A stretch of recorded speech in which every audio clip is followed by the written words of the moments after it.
Great. Hello student, तो आज के इस वीडियो में हम पढ़ेंगे यूनिट 5 का पॉइंट है और टॉपिक है वो है therapeutic and diagnostic application of enzymes. ये एग्जाम में पूछे जाने वाला एक बहुत कॉमन और इम्पोर्टेंट टॉपिक है। तो इसके बारे में हम आज डिटेल में देखते हैं कि ये कहाँ पे कौन सा एंजाइम जो है वो किस तरह की डिसीज में थेराप्यूटिकली और डायग्नोस्टिकली एप्लीकेशन में यूज होता है। चलिए, तो पहला हम स्टार्ट करते हैं। इस पूरे वीडियो में जो हम जितने भी एंजाइम्स के बारे में पढ़ेंगे उन सभी का आप स्क्रीनशॉट ले सकते हैं या आप नोट डाउन कर सकते हैं। It is more than sufficient है। कम से कम 15 हम डायग्नोस्टिक एप्लीकेशंस में देखेंगे और तकरीबन 8 से 10 हम थेराप्यूटिक एप्लीकेशंस देखेंगे एंजाइम्स के।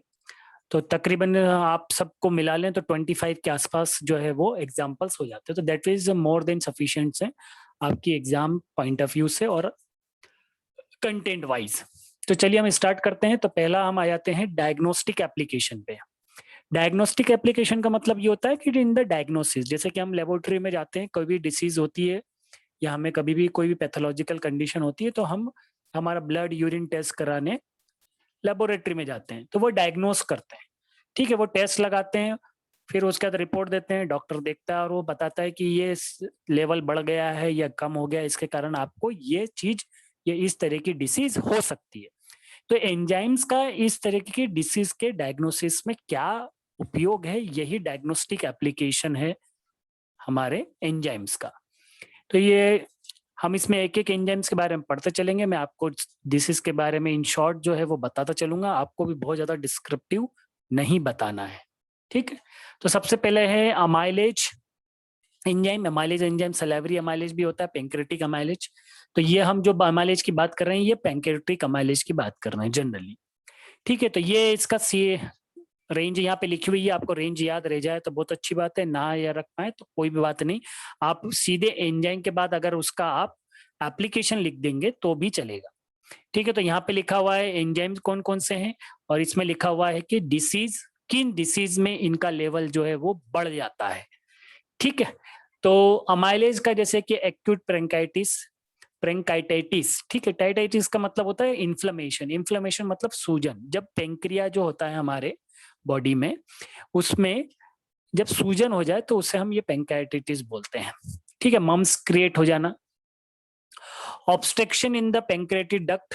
ठीक है, मतलब कि रुकावट होना। पेंक्रियाटिक डक्ट मतलब वो डक्ट जिसके द्वारा पेंक्रियास जो है अपने सिक्रेशन को रिलीज करता है, उस डक्ट में ऑब्स्ट्रक्शन हो जाना, कुछ रुकावट हो जाना, उसके कारण भी ये इनका लेवल, अमाइलेज का लेवल बढ़ जाता है।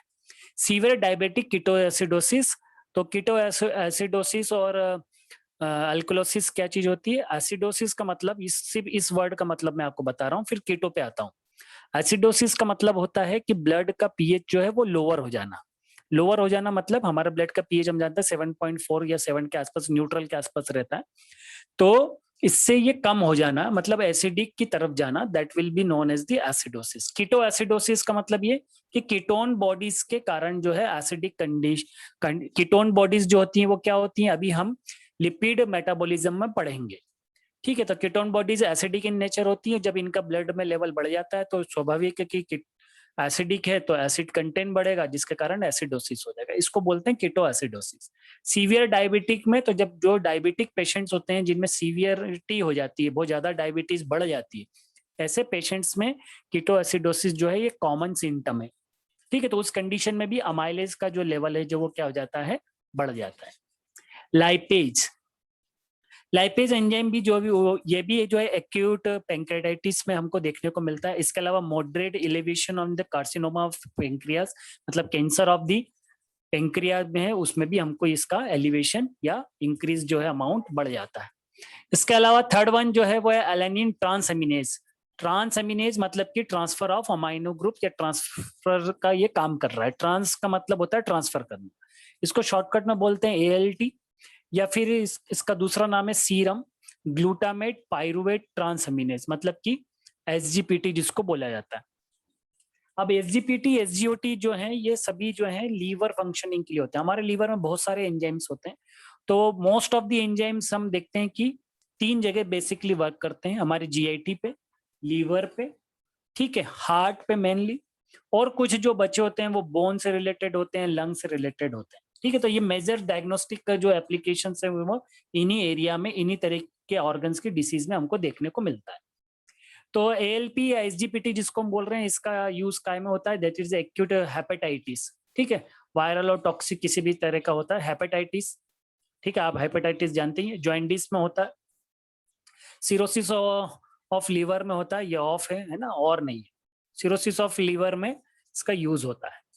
ठीक है, सिरोसिस ऑफ लीवर मतलब कि लीवर में जो है जैसे कि कुछ ऐसा इन्फेक्शन टाइप से हो जाता है जिसके कारण जो लीवर की सेल्स हैं वो डैमेज होने लग जाती है। एस्पार्टेट ट्रांसएमिनेज, ये था एलेनिन, ये है एस्पार्टेट ट्रांसएमिनेज, इसका दूसरा नाम है एसजीओटी, उसका नाम है एसजीपीटी, एएलटी एएसटी। ठीक है, तो serum glutamate ऑक्जेलो transaminase, ऑक्जेलो acetate transaminase है ना, ये कौन सा था, पाइरुवेट वाला था। इसका लेवल कब ज्यादा बढ़ जाता है, मायोकार्डियल इंफाक्शन में बढ़ जाता है। ठीक है, इसको मतलब होता है मायोकार्डियल मतलब हार्ट अटैक, सिंपल भाषा में हम इसको बोलते हैं क्या, हार्ट अटैक। लीवर कैंसर में हो जाता है, लीवर की दूसरी डिसीजेस में हो जाता है, और सिरोसिस ऑफ द लीवर में इसका लेवल जो है वो बढ़ जाता है। मतलब लीवर रिलेटेड जो डिसीज होती है उसमें एसजीपीटी, एसजीओटी और एसजीपीटी का लेवल जो है वो बढ़ जाता है। ठीक है, मेनली। चलिए, और हम देख लेते हैं एंजाइम जो कि डायग्नोस्टिक एप्लीकेशन में यूज होते हैं। एएलपी एंड एसीपी, दोनों को शॉर्टकट में बोलते हैं, एक एएलपी है एक एसीपी है। ठीक है, अल्कलाइन फॉस्फेटेज। ठीक, इसका लेवल कब बढ़ जाता है, जब बोन डिसीज हो, बोन रिलेटेड, तो मैंने आपको बताया था, जैसे कि ऑस्टियोब्लास्टिक एक्टिविटी हायर हो जाती है, तो रिकेट्स और पैगेट डिसीज हो जाती है। पैगेट डिसीज में क्या हो जाता है कि बोन्स जो है वो बहुत वीक हो जाती है ना। हाइपरपैराथायराइडिज्म में हमको देखने को मिलती है। ठीक है, तो पैराथायराइड ग्लैंड जो होती है उसका हाइपरली एक्टिवेट हो जाना हाइपरपैराथायराइडिज्म कहलाता है। अब पैराथायराइडिज्म ग्लैंड कहाँ होती है, हमारी थायराइड ग्लैंड के पास में होती है ना। कार्सिनोमा ऑफ बोन मतलब कि बोन कैंसर में हो जाता है, जब बोन का कैंसर हो जाए। लिवर डिसीज जैसे कि ऑब्स्ट्रक्टिव जॉन्डिस में होता है। कोलेस्टेटिस का मतलब होता है कि बाइल जो सिक्रेशन होता है उसका एक्यूमुलेशन हो जाना है ना। इन्फेक्टिव हेपेटाइटिस में होता है, सिरोसिस ऑफ द लिवर में जो है वो एएलपी का लेवल बढ़ जाता है। एसीपी का लेवल काय में होता है, जैसे कि प्रोस्टेटिक कार्सिनोमा मतलब कि प्रोस्टेट ग्लैंड जो होती है उसके कैंसर में हमको इसका लेवल देखने को मिलता है। इसके अलावा पैगेट डिसीज में भी देखने को मिलता है, मैं आपको यहाँ बता दिया बोन से रिलेटेड डिसीज है। एल्डोलेज जो है इसका लेवल कब बढ़ जाएगा, इसका बढ़ जाएगा मस्कुलर डिस्ट्रोफी में। मस्कुलर डिस्ट्रोफी का मतलब होता है कि मसल जो है वो वीक हो जाना काफी। ठीक है, प्रॉपरली वर्क नहीं करती मसल्स इस, ठीक है स्पेशली स्केलेटल मसल्स में हमको देखने को मिलता है ऐसा। लिवर डिसीज में देखने को मिलेगा था मायोकार्डियल जो है इन्फेक्शन, जिसको मैं आपको बोल रहा था कि ये हार्ट अटैक जिसको बोलते हैं हम, माइस्थीनिया ग्रेवियसी, ये भी मसल से रिलेटेड जो है वो डिसीज है, इसमें कि मसल जो है वो वीकन हो जाती है। ल्यूकेमिया, ये ब्लड से रिलेटेड डिसीज है जिसमें कि एल्डोलेज का लेवल हमको बढ़ा हुआ देखने को मिलता है। तो ये डायग्नोस्टिक एप्लीकेशन से एंजाइम्स के अलग अलग एंजाइम्स से उनके अलग अलग डिसीज में वो यूज हो रहे हैं।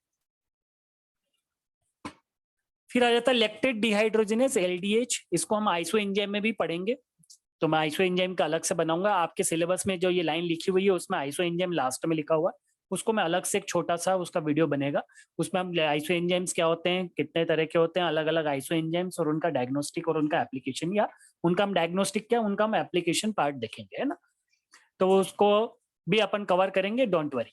तो लैक्टेट डिहाइड्रोजिनेज है, ये काय में होगा, मायोकार्डियल इन्फेक्शन में, एक्यूट इन्फेक्टिव हेपेटाइटिस में, मस्कुलर डिस्ट्रोफी में, ल्यूकेमिया, परनीसियस एनीमिया, एनीमिया का मतलब होता है कि ठीक है हमारे ब्लड की कमी हो जाना, जिसको हम बोलते हैं खून की कमी हो जाना, एनीमिया कहलाता है ना। क्रिएटिनिन काइनेज जिसको सीके से बोला जाता है, मायोकार्डियल इन्फेक्शन, तो आप देख रहे हैं कि हार्ट से रिलेटेड डिसीज में जनरली इनका हो रहा है, लीवर से डिसीज हो गया, ठीक है, हमारे जीआईटी से रिलेटेड डिसीज का, बोन से रिलेटेड डिसीज में हम इन सभी का यूज कर रहे हैं ना। मस्कुलर डिस्ट्रोफी में फॉस्फोकाइनेज जिसको सीपीके भी बोलते हैं, ये हाइपोथायराइडिज्म में होता है। अब वो पैराथायराइडिज्म था, ये थायराइडिज्म है ना, वो पैराथायराइड ग्लैंड थी, ये थायराइड ग्लैंड का है। अल्कोहलिज्म में इसका यूज होता है। कोलिनेस्टीरेज एंजाइम जो है इसका हो जाता है नेफ्रेटिक सिंड्रोम में या मायोकार्डियल इन्फेक्शन में यूज होता है। और है नेक्स्ट है 5' न्यूक्लियोटाइडेज और न्यूक्लियोटाइड फॉस्फेटेज जिसको बोला जाता है, इसका यूज होता है हेपेटाइटिस में, ऑब्स्ट्रक्टिव जॉन्डिस में और ट्यूमर्स के डिटेक्शन में होता है। ठीक, तो ये these are the diagnostic application of the different kinds of the, बहुत सारे ऐसे एंजाइम्स है, नंबर ऑफ हैं, हमने यहाँ पे कुछ लिए हैं, तकरीबन 14-15 ये एंजाइम्स हैं जिनके आप इतना भी याद करके लिख देंगे तो एग्जाम में तो मोर देन सफिशिएंट होगा। ठीक है, ये सभी इंपॉर्टेंट एंजाइम्स हमने इसमें लिए हैं। फिर एक गामा ग्लूटामिल ट्रांसपेप्टाइड है, जीजीटी बोलते हैं इसको। इसका यूज काय में होता है? इन्फेक्टिव हेपेटाइटिस में, ऑब्स्ट्रक्टिव जॉइंटिस में, मतलब लीवर डिसीज है ना ये। अल्कोहलिज्म में भी इसका यूज किया जाता है। ठीक है, सेरुलोप्लाज्मिन्स का जो है इसका यूज किया था बैक्टीरियल इन्फेक्शन में, कोलेजन से रिलेटेड जो होती है सिरोसिस और प्रेगनेंसी में भी इसका यूज किया जाता है।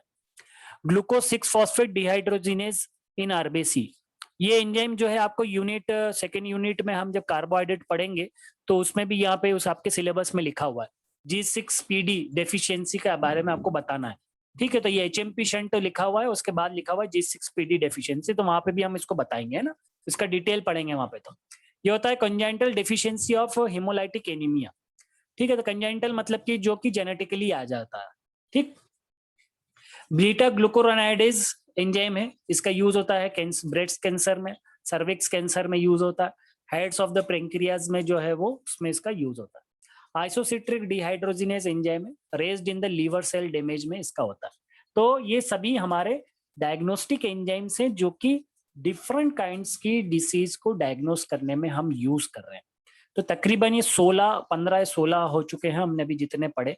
ठीक है, इतना आप लिखेंगे तो इसका आप स्क्रीनशॉट लेते चलिए ताकि आप इसको नोट डाउन कर सकें, कहीं पे भी एग्जाम में लिख सकें। अब हम आ जाते हैं हमारी दूसरी एप्लीकेशन में, और वो दूसरी एप्लीकेशन कौन सी है? Therapeutic application.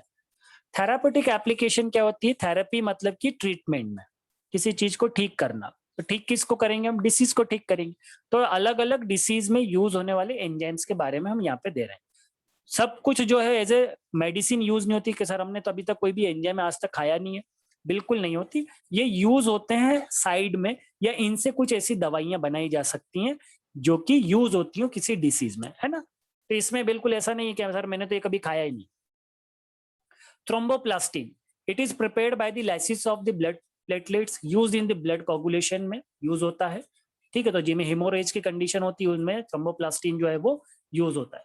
फाइब्रिनोलाइसिन, it is prepared by activating the fibrinolycinogen by the streptokinase enzyme के द्वारा इसको बनाया जाता है। स्ट्रेप्टोकाइनेज एंजाइम भी हमारे इसमें लिस्ट में है। It is prepared in the this preparation used in the treatment of Venus thrombosis. Thrombosis जैसे आप देख रहे हैं कि ब्लड क्लॉट हो जाना, पल्मोनरी एंड आर्टरियल एनाबोलिज्म।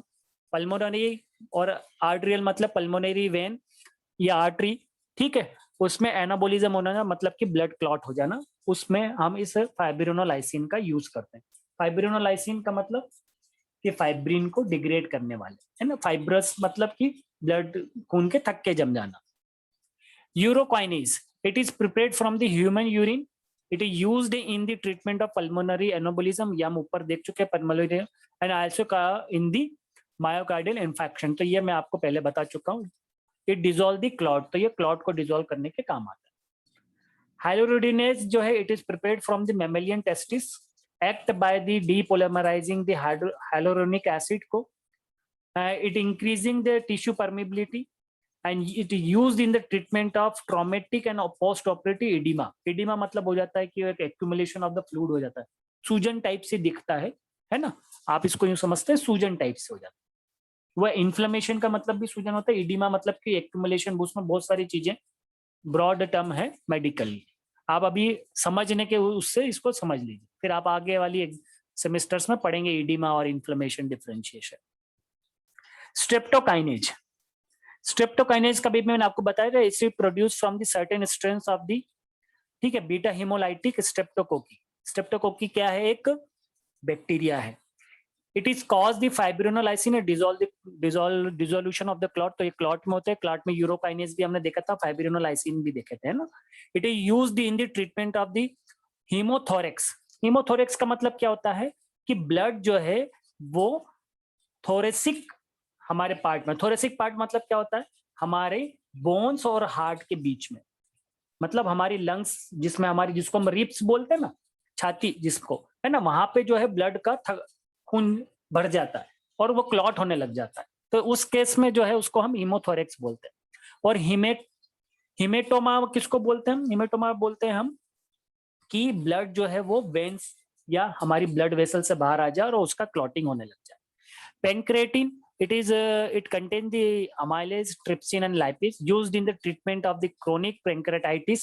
ये मैं आपको बता चुका हूँ, स्वेलिंग हो जाता है जहाँ पे भी हम TIT लिखते हैं ना, ऐसा। फाइब्रोसिस ऑफ द पेंक्रियाज में भी हम इसको देखते हैं और cancer head of the pancreas में भी हम इसका यूज करते हैं। Pepsin, it is obtain from the hog, hog मतलब होता है पिग, है ना, hog stomach. It is used in the treatment of the gastric achylia. चलिए, रेनिन का यूज होता है, it is obtain from the glandular cellar of the calf stomach, and calf का मतलब होता है बछड़ा, है ना, and is used in the therapy of the gastric achylia. Asparaginase जो है, this enzyme is asparaginase used in the treatment of the leukaemia. Leukaemia में यूज होता है। तो ये क्या करता है, जो ट्यूमर सेल्स होती हैं वो एस्पेरजिन जो अमाइनो एसिड होती है उस पर डिपेंडेंट होती है अपने फूड के लिए।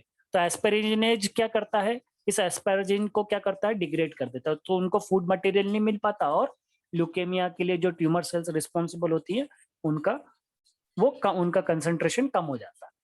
तो इस तरीके से हम इस पूरे स्लॉट में हमने देखा कि क्या डिफरेंट तरह की डायग्नोस्टिक और थेरापेटिक एप्लीकेशन किसी एंजाइम्स की या डिफरेंट एंजाइम्स की हो सकती है। कुछ कुछ मिलती जुलती सी आपको वर्ड्स हैं, लगभग सब लगे एक जैसी बहुत सारी डिसीज आ रही है, ठीक है। तो आप उसे कॉमनली डिफरेंशिएट भी कर सकते हैं कि कोई पर्टिकुलर आप याद रखें, बाकी को कॉमनली याद रख लीजिए। तो इस तरीके से हमारा ये टॉपिक यहाँ पे खत्म होता है। हम नेक्स्ट वीडियो में फिर मिलेंगे। अगर कोई क्वेश्चन है तो आप कमेंट सेक्शन में पूछ सकते हैं। Thank you.